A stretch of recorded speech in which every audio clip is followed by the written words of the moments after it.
FA की जानिब से मुख्तलिफ एयरपोर्ट्स पर लोगों को ऑफलोड किए जाने के हवाले से बिल्कुल ताज़ा तरीन और वजह मैं आपको बताने लगा हूं, जो कि कुछ एफआईए के ऑफिशियल्स ने नाम जाहिर ना करने की शर्त पर हमको बताया कि क्यों और किन लोगों को ऑफलोड किया जा रहा है। मैं यहाँ ये भी आपको बता दूं कि जब हम कहते हैं ना कि जी एफआईए ने ये नोटिफिकेशन जारी कर दिया कि जब पंजाब का बंदा इस्लामाबाद या कराची से जहाज पर नहीं बैठ सकेगा, तो ऐसा कोई नोटिफिकेशन वगैरह नहीं होता। बेसिकली ये वो पॉलिसीज होती हैं कि जो कि इमिग्रेशन ऑफिसर्स एयरपोर्ट पर मौके की मुनासबत पर लोगों को ऑफलोड करते हैं और बाहर आके एक इमेज बिल्ड हो जाता है कि जी ये स्पेसिफिक हर एक को ऑफलोड किया जा रहा है। ऐसा नहीं होता। ये मैं बार बार कह रहा हूं कि अभी पिछले दिनों हमने खबरें भी लगाई थी कि एफआईए पंजाब के जो पासपोर्ट रखने वाले लोग हैं, कराची से सफर करते हैं, उनको ऑफलोड कर रहा है। सबको नहीं किया जा रहा।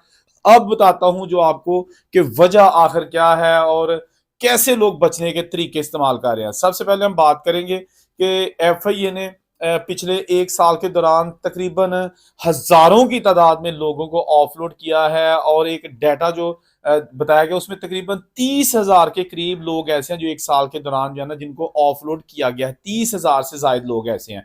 अच्छा, ये वो लोग थे जिनके पास पहले किसी मुल्क को वीजा नहीं था, जो ज्यादातर लोग वो थे, और ये जा रहे थे विजिट वीजे पर। अब एफआईए ने देखा, इनकी शक्लो सूरत देखी, सुके सुके छोटे छोटे कद्दां दे मुंडे जिन्हों की उम्र तकरीबन 18-18 19 19 साल सी।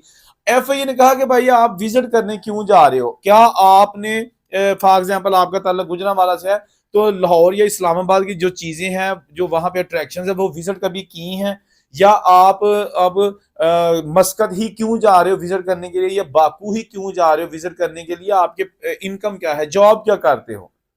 भाई विजिट करने का मकसद ये होता है कि आपने वहां पर जाके कुछ दिन एंजॉय करना है और आपके पास बहुत पैसा है, आप बस पाकिस्तान में रह के टेंशन में आ गए, आप बस चाहते हैं कि चले हफ्ता एक जो है ना वो बंदा दुबई में, थाईलैंड में या इवन के किसी यूरोपियन कंट्रीज में विजिट करने पास जा रहे हैं। तो ऐसा कुछ भी वो लड़के प्रोवाइड नहीं कर सके थे। ठीक हो गई। अच्छा, अब इसमें दूसरी चीज ये है कि इसमें वो लोग भी कुछ शामिल थे जो पैसे दे के निकल गए। उन्होंने वहां जाके पोस्टें लगाई कि भाईजान असि पहुंचते गए जे बाहर, लेकिन असि पैसे दे के आए जे।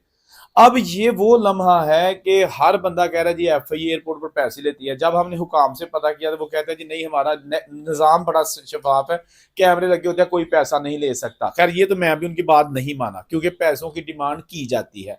अच्छा, अब हम बात करेंगे कि ये जो खास तौर पर इजला है ना, गुजरांवाला, शेखुपुरा, सियालकोट, गुजरात, मंडी बहाउद्दीन, जेलम, ये वो हाफजाबाद, ये वो एरियाज हैं जिसके लोग अगर विजिट वीजे पर बाहर जाते हैं और उनकी उम्र तकरीबन 30 साल से कम है, तो वो समझ लें कि उनसे पूछगिछ ठीक ठाक किस्म की होगी और ऐसे ऐसे क्वेश्चन किए जाएंगे, उनके मोबाइल चेक किए जाएंगे कि ये चैटिंग किसी एजेंट से तो नहीं कर रहे, क्योंकि मोबाइल में चैटिंग होती है ना कि भाईजान जो तुम उत्थे पहुंचोगे सानू दसना सी, फिर तुहानू अगो राह दसांगे।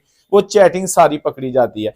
इसलिए हम ये अगर 24 घंटे कहें ना जी एफआईए जो है ना उन्हें तलवार फड़ी है, ये भी गलत है।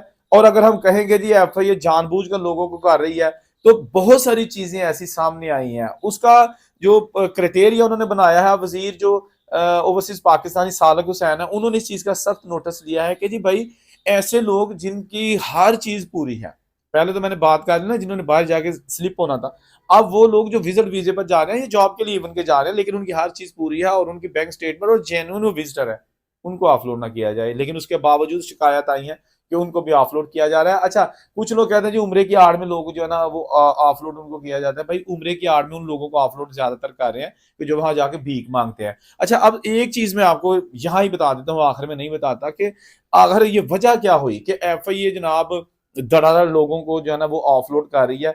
उसका दबाव किसका है? ठीक है ना कुछ रीजन तो होगी ना। दबाव यूरोपीय यूनियन का, यूरोपीय यूनियन और इसके साथ साथ जो दीगर बड़े ममालिक हैं, उन्होंने बाकायदा तौर पर हुकूमत पाकिस्तान को लिखा हुआ है कि जी आपके लोग ज्यादातर जो है ना वो किश्तियों के जरिए हमारे मुल्कों में आ रहे हैं, विजिट वीजे पर आए, वीजा लेके डायरेक्ट फ्लाइट के जरिए आए, दैट्स अनदर इशू। लेकिन ये लोग आ रहे हैं किश्तियां भर भर के, तो इनको कंट्रोल करें।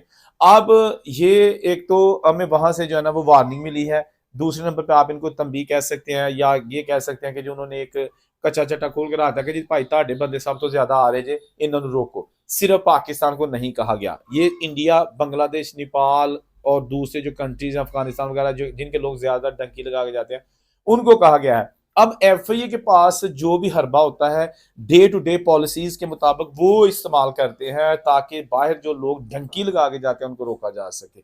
असल मकसद डंकी को रोकना है। और वाकई एक ऐसा लड़का जिससे मेरी मुलाकात हुई पाकिस्तान में, तो उसने कहा था कि भाई मैं जा रहा था आज से तकरीबन 2 साल पहले किसी मुल्क जा रहा था और वहां से मैंने डंकी लगानी थी, पता नहीं एफआईए को यार कैसे पता चल गया, उन्होंने मुझे ऑफलोड कर दिया। यानी 2 साल बाद उसने कहा कि वाकई जो एफआईए ने मुझे ऑफलोड किया था वो मेरा इरादा यही था कि भाई वापस पाकिस्तान नहीं आना। तो हम हर तरफ जो है ना देख के वीडियो बनाते हैं ना, अदारे भी हमारे अपने हैं, ये लोग जो बाहर जाते हैं वो भी हमारे अपने हैं, लेकिन सिर्फ एक चीज नू रगड़ा नहीं असी देना, हमने हकायक बताने हैं। अच्छा एक चीज मैं आपको बता दूं कि जब बारिश होती है ना, तो अगर किसी फसल को पानी की जरूरत हो या ना हो, पानी उसमें भी जाता है, ठीक है ना।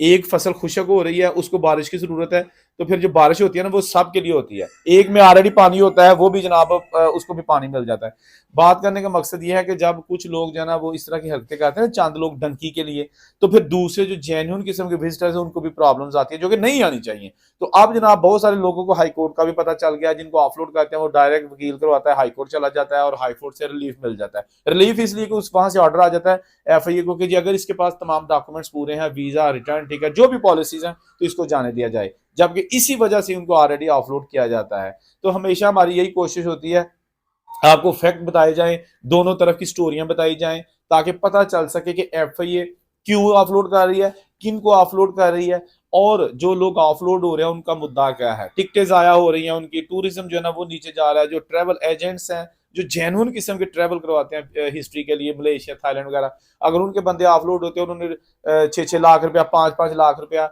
जेन्युइन यानी कि विजिटर से पकड़ा होता है, तो फिर वो सारा जाया हो जाता है। तो मेरा ख्याल है कि ऐसा रास्ता अपनाने की जरूरत है जिसमें कुछ लोग जो है ना इस इख्तियार को मिस यूज एफआईए के करते हैं। अभी पिछले दिनों एफआईए ने जनाब, मेरा 2-3 दिन पहले की बात है, डीजी एफआईए रिफत मुख्तार राजा साहब ने तकरीबन 15-20 लोगों को सजाएं सुनाई हैं। उनमें से 10-11 लोग ऐसे थे जिनको टर्मिनेट ही कर दिया, टर्मिनेट फ्रॉम सर्विस। उनमें 3 इंस्पेक्टर रैंक के ऑफिसर्स थे, कुछ सब इंस्पेक्टर थे, कुछ एएसआई थे, कुछ बाकी अर्दली टाइप जो यानी कि ऑफिस बॉय होते हैं, वहां तक भी करप्शन में मुलव्वस थे। और किस किस्म की करप्शन करते थे उसकी डिटेल तो नहीं आई, लेकिन ये लिखा है कि एफआईए ने खुद एहतसाबी का अमल करते हुए अपने ही अफसरान और अहलकारों के खिलाफ सख्त महकमाना कार्रवाइयां करते हुए या तो उनकी प्रमोशन जो है ना उसको कम कर दिया है, तनजरी कर दी है, या फिर उनको टर्मिनेट फ्रॉम द सर्विस कर दिया है। तो अब ये सिलसिला तो जारी है ना, भाजी मुकनी जे करप्शन इस मुल्क चो, ना लोगों ने बाहर जानो मुड़ना जे, ते ना डंकियां शंकियां भी काबू पाया जाना जे।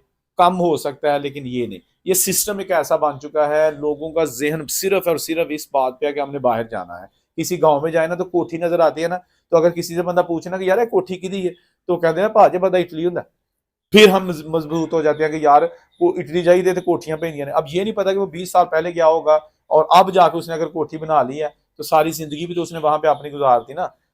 मतलब हर बंदा बाहर सुखी भी नहीं है, हर बंदा बाहर दुखी भी नहीं है, हर बंदा बाहर जो है ना बहुत ज्यादा कमाता भी नहीं है, और हर बंदा भूखा भी मरता नहीं है। सब इट डिपेंड्स करता है कि आपकी सर्कमस्टेंसेस और आपकी जॉब, आपकी क्वालिफिकेशन या आपका वहां पे स्टेटस क्या है। बहरहाल ये थोड़ी सी एक इन्फॉर्मेशन की सोचा आपके साथ शेयर कर दें। जहां ने खुश रहे और उनसे इजाजत, अल्लाह हाफिज़।